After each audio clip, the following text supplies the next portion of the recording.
आज के वीडियो में हम लोग डिस्कस करेंगे उत्पादन के साधन। और आज हम लोग उत्पादन के साधन में डिस्कस करने वाले हैं संगठन को। मैंने इससे पहले वाले क्लास में आप लोगों के साथ डिस्कस किया था कि उत्पादन के हमारे 5 साधन होते हैं, यानी किसी भी वस्तु का उत्पादन करने के लिए हमें 5 साधनों की आवश्यकता होती है। जिसमें मैंने आप लोग को पहला जो साधन बताया था वह बताया था कि भूमि। जब हम लोग किसी भी चीज़ का प्रोडक्शन करना चाहते हैं तो सबसे पहले उसके लिए हमें भूमि चाहिए। उसके बाद दूसरा साधन मैंने आप लोगों के साथ डिस्कस किया था श्रम, यानी हमें क्या चाहिए, लेबर चाहिए। उसके बाद तीसरा साधन मैंने बताया था आप लोगों को पूंजी। इन तीनों साधनों को मैंने आप लोगों के साथ डिस्कस किया था। अगर आप लोगों ने उस वीडियो को नहीं देखा है तो आप हमारे चैनल पर जाकर उस वीडियो को वॉच कर सकते हैं। और आज के वीडियो में हम लोग इसके चौथे साधन जो कि है संगठन, इसको आज के वीडियो में हम लोग डिस्कस करेंगे। तो देखिए बच्चों, संगठन क्या होता है कि जब हम उत्पादन के इन 3 साधनों को एकत्रित करते हैं किसी भी वस्तु को प्रोडक्शन करने के लिए, यानी जब हम लोग किसी भी चीज़ का उत्पादन करना चाहते हैं और उसके लिए हम लोग जो पहला साधन भूमि है, ठीक है, और जो श्रम है, और साथ ही श्रम के बाद जो पूंजी है, इन 3 साधनों को जब हम लोग एकत्रित करते हैं किसी भी चीज़ का उत्पादन करने के लिए, तो इसी को क्या कहा जाता है, इसी को क्या कहा जाता है, संगठन कहा जाता है। यानी कि किसी भी वस्तु के प्रोडक्शन करने के लिए, किसी भी वस्तु के उत्पादन करने के लिए जब हम इन 3 साधनों को एकत्रित करते हैं तो इसी को बोला जाता है संगठन। ठीक है, इसको क्या बोला जाएगा, संगठन बोला जाएगा। और जो लोग, ठीक है, जो लोग इन तीनों साधनों को एकत्रित करते हैं उन्हें क्या बोला जाता है, संगठनकर्ता बोला जाता है। ठीक है, उनको बोला जाता है संगठनकर्ता। अब देखिए बच्चों, आपके बुक में क्या दे रखा है, चलिए हम उसको भी एक बार पढ़ लेते हैं। तो देखिए यहाँ पे बोला जा रहा है कि भूमि, जो आप लोग का भूमि है और जो श्रम है और जो पूंजी है उत्पादन के साधन है, लेकिन उत्पादन के लिए आवश्यकता यह है कि उन्हें एकत्रित कर उत्पादन कार्य में लगाया जाए। यानी जो भूमि है, श्रम है, पूंजी है, इसकी आवश्यकता हम लोग को किसी भी उत्पादन कार्य में होती है। और इन्हें जब हम लोग एकत्रित करके किसी वस्तु का उत्पादन करना चाहते हैं तभी इसका महत्व और भी ज़्यादा क्या होता है, बढ़ जाता है। यह कार्य विशेषकर व्यवस्थापक या संगठनकर्ता द्वारा किया जाता है। यानी इन तीनों साधनों को एकत्रित करने के लिए कोई व्यक्ति होंगे, उन्हीं को क्या कहा गया है, संगठनकर्ता कहा गया है, जो कि कोई भी व्यक्ति द्वारा ही एकत्रित किया जाता है। इस प्रकार व्यवस्था या संगठन उत्पादन का एक क्या है, महत्वपूर्ण साधन है। अब किसी वस्तु का उत्पादन करने के लिए क्या है कि संगठन भी एक महत्वपूर्ण क्या है, साधन है। बड़े पैमाने पर उत्पादन कार्य में व्यवस्था संगठन का महत्व और भी बढ़ जाता है। यानी जब हम लोग बड़ा चीज़, यानी जब हम लोग कोई चीज़ का प्रोडक्शन काफ़ी बड़े लेवल पे करना चाहते हैं, काफ़ी ज़्यादा स्तर पे हम लोग करना चाहते हैं, तो वहाँ पे संगठन का महत्व और भी ज़्यादा बढ़ जाता है। कम पूंजी रहने पर उत्पादन के साधन को और ही व्यवस्थित ढंग से उपयोग करने की ज़रूरत होती है। यानी अगर कम पूंजी है, यदि मान लीजिए कि कोई व्यक्ति चाह रहा है कि हम लोग किसी वस्तु का क्या करें, प्रोडक्शन करें, यानी उत्पादन करें किसी वस्तु का, तो अगर उसके पास क्या है, पूंजी कम है, तो यहाँ पे संगठन का महत्व जो है वह और भी ज़्यादा क्या होगा, बढ़ जाएगा। क्यों बढ़ जाएगा, क्योंकि उसे किसी भी चीज़ को एक अच्छे तरह से ऑर्गेनाइज करने की ज़रूरत होगी और सीमित साधनों का उनको अच्छी तरह से क्या करना पड़ेगा, उसको व्यवस्थित ढंग से अरेंज उसको करना पड़ेगा। ठीक है, तो सीमित उत्पादन के साधन का समुचित प्रयोग हो सके। और जब उनके पास साधन सीमित होंगे, यानी अगर उनके पास पूंजी कम होगी, तो जितना भी उनके पास साधन है उनका क्या होगा कि उचित तरीके से उन्हें प्रयोग करना होगा। जितना ही अच्छा उद्यमी होगा, ठीक है, अब देखिए यहाँ क्या कहा जा रहा है कि जितना ही अच्छा उद्यमी होगा उतना ही व्यवस्था या संगठन क्या होगा, चुस्त होगा। यानी कि किसी भी संगठन में जो व्यक्ति जो भूमि, श्रम, पूंजी को एकत्रित करेंगे, तो जो एकत्रित करने वाले जो व्यक्ति होंगे उन्हीं को इसमें उद्यमी भी कहा गया है, जो कि किसी व्यवसाय के जोखिम को उठाते हैं उसके व्यवसाय को चलाने के लिए वह अपने ऊपर जिम्मेवारी लेते हैं, उन्हीं को उद्यमी कहा जाता है।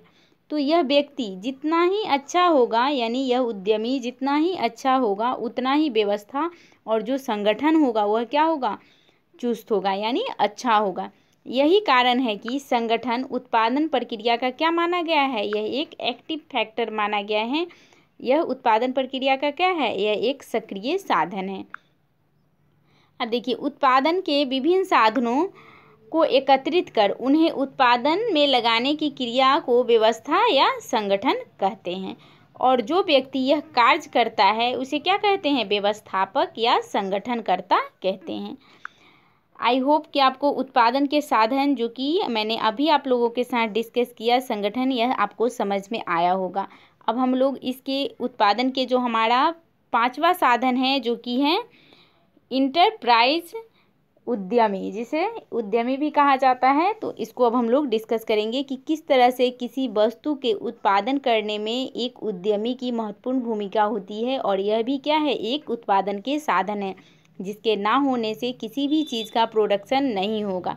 जब यह 5 चीज़ें मिलती हैं, आप देखिए बच्चों, यहाँ क्या है कि उत्पादन करने के लिए जब 5 साधन एकत्रित होंगे, जब 5 साधन होंगे तभी हम लोग किसी भी चीज़ का क्या कर सकते हैं, प्रोडक्शन कर सकते हैं, जिसमें उद्यमी का भी होना क्या है, बहुत ही आवश्यक है। तो यहाँ क्या लिखा है कि उत्पादन करने में संगठनकर्ता या उत्पादनकर्ता का मुख्य उद्देश्य लाभ प्राप्त करना होता है, लेकिन विभिन्न कारणों और विशेषकर भविष्य की अनिश्चितताओं के चलते उत्पादन में घाटा भी हो सकता है। यानी जब किसी भी चीज़ का प्रोडक्शन किया जाता है तो उसमें क्या हो सकता है कि उसमें लाभ भी हो सकता है और उसमें हानि भी हो सकता है। तो एक तरह से जोखिम भरा हुआ रहता है किसी भी चीज़ के उत्पादन कार्य में। तो उत्पादन कार्य में जोखिम भरा हुआ होता है और इस जोखिम को वहन करता है, उसे ही क्या कहते हैं, उद्यमी कहते हैं। यानी जब किसी भी वस्तु का प्रोडक्शन किया जाता है और उसमें जो लाभ होता है या फिर जो हानि होती है, उसके भार को, यानी उसकी जो जिम्मेवारी को उठाने वाला जो व्यक्ति होता है, उसी को उद्यमी या फिर उसको साहसी कहा जाता है। ठीक है, आप इस वर्ड को याद रखिएगा।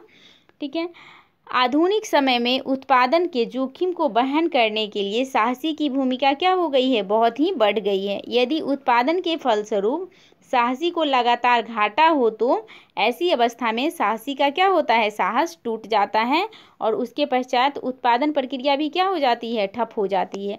अब देखिए, जैसे कि मान लीजिए कि एक व्यक्ति है जिसे किसी भी चीज़ का प्रोडक्शन करना है, तो उसे वह जो उस वस्तु का प्रोडक्शन करेगा तो उसमें क्या है कि उसमें जोखिम भरा हुआ है कि उसमें लाभ भी हो सकता है या हानि भी हो सकता है।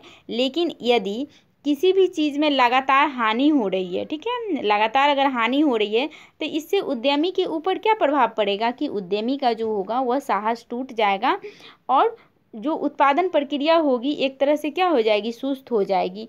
यानी कि उत्पादन प्रक्रिया धीरे धीरे क्या होगी कि ठप होने लगेगी। इसलिए साहसी उत्पादन प्रक्रिया के पूर्व ही यह सोच लेता है कि उसे अंतिम क्षण तक उत्पादन को चालू रखना है।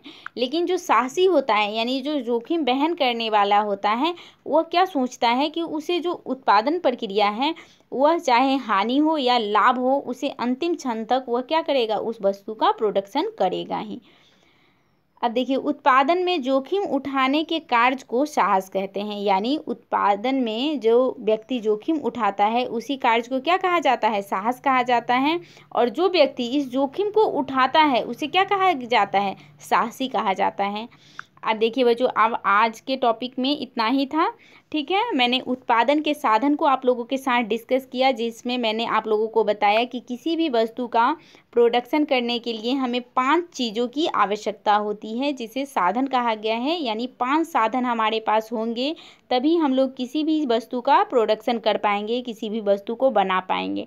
और उसमें सबसे पहला जो साधन था वह था भूमि, दूसरा जो साधन था वह श्रम था, तीसरा साधन था कैपिटल, चौथा साधन था संगठन और 5वां साधन था साहस या उद्यमी। इन 5 साधन जब हमारे पास होंगे तभी हम लोग क्या करेंगे, किसी भी चीज़ का उत्पादन कर सकते हैं। यानी उत्पादन करने के लिए यह 5 साधन होने चाहिए। ठीक है, आई होप कि आपको समझ में आया होगा उत्पादन क्या है, और उत्पादन के 5 साधनों को भी मैंने आप लोगों के साथ डिस्कस किया है। तो आगे के वीडियो में मैं इसके जो नेक्स्ट पार्ट है उसको आप लोगों के साथ डिस्कस करूँगी कि अब हम लोगों ने तो पढ़ लिया कि उत्पादन क्या है, उत्पादन करने के लिए हमें किस किस चीज़ों की आवश्यकता होगी, और नेक्स्ट वीडियो में हम लोग पढ़ेंगे कि किसी भी चीज़ के लिए क्या उत्पादन होना चाहिए, इसको हम लोग पढ़ेंगे। यानी उत्पादन क्या हो, इस टॉपिक को हम लोग नेक्स्ट वीडियो में पढ़ेंगे। तो आज के वीडियो में इतना ही। अगर आपको वीडियो अच्छा लगे तो आप इसे लाइक करें, चैनल को सब्सक्राइब करें और वीडियो को शेयर करें। तो अब हम मिलेंगे नेक्स्ट वीडियो में, तब तक के लिए थैंक यू वेरी मच।